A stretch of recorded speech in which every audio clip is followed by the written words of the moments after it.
Bonjour, ici Patrick Pierrat. Le bulletin InfoBref d'aujourd'hui vous est offert par l'agence publicitaire PodPass. Voici l'essentiel des nouvelles en ce mardi 11 février. Donald Trump a confirmé l'imposition de tarifs douaniers sur l'acier et l'aluminium.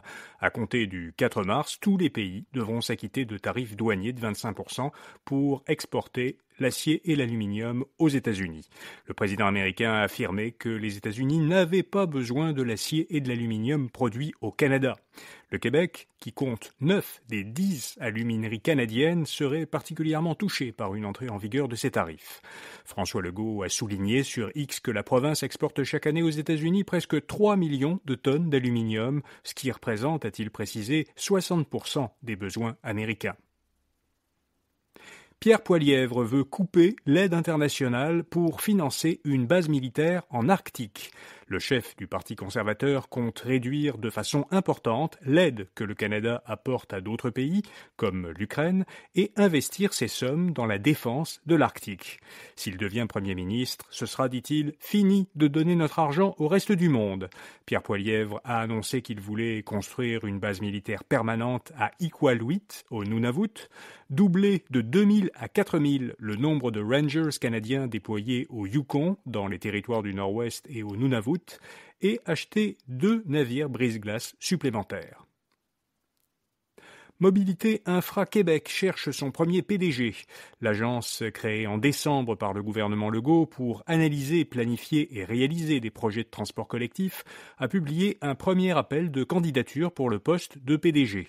La personne qui sera choisie débutera avec un salaire annuel de 355 000 $. Le gouvernement dit qu'il espère que cette agence permettra de réduire les délais et les coûts des projets de transport collectif.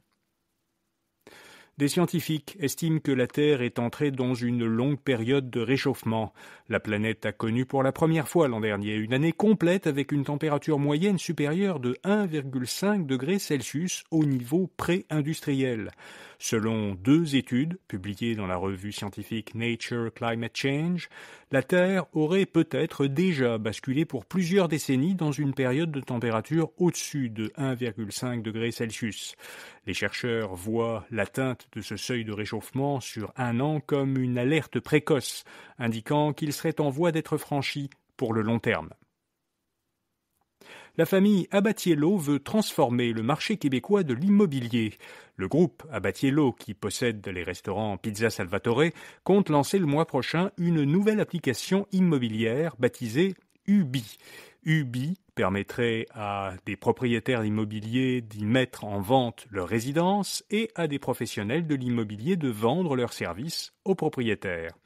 Ubi concurrencerait le service Centris, qui appartient à l'Association professionnelle des courtiers immobiliers du Québec. L'association a d'ailleurs récemment envoyé une mise en demeure à Ubi pour que le service ne reproduise pas les inscriptions qui sont enregistrées sur Centris. Un mot maintenant de notre commanditaire. Vous cherchez un moyen efficace de rejoindre une audience engagée? Avec PodPass, connectez votre marque au podcast qui s'adresse à votre clientèle cible.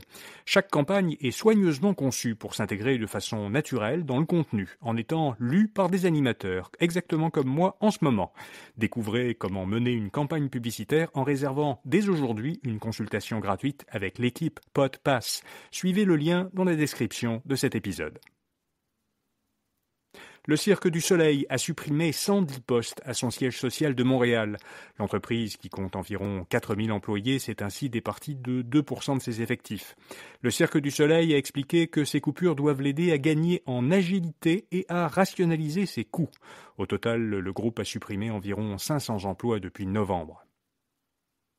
Une imprimerie québécoise a été vendue à un groupe américain, Imprimerie Sainte-Julie, de Sainte-Julie, en Montérégie, qui vend des services d'étiquetage personnalisé à plusieurs industries, a été achetée par Resource Label Group, une société du Tennessee.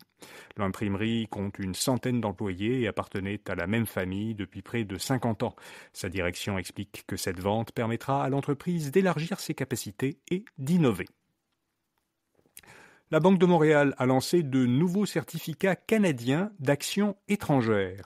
Alors ce type de certificat permet aux investisseurs canadiens d'investir en dollars canadiens dans des grandes sociétés dont les actions s'échangent dans des bourses à l'étranger.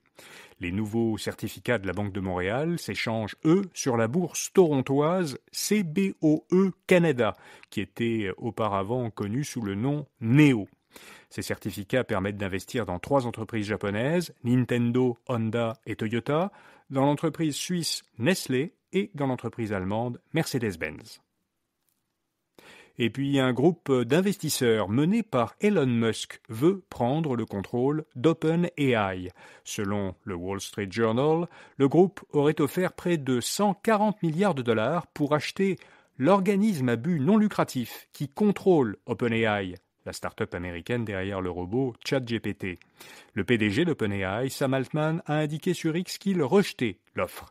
Cette offre d'achat survient alors que le conseil d'administration d'OpenAI étudie la possibilité de changer la structure de l'entreprise. Il est question de la transformer d'entreprise à profit limité, son statut actuel, en société au bénéfice du public, ce qu'on appelle aux États-Unis une Public Benefit Corporation, qui est un autre statut. Or, Elon Musk est un fervent critique de ce changement structurel de l'entreprise. Voilà, vous savez l'essentiel. Bonne journée et à demain matin.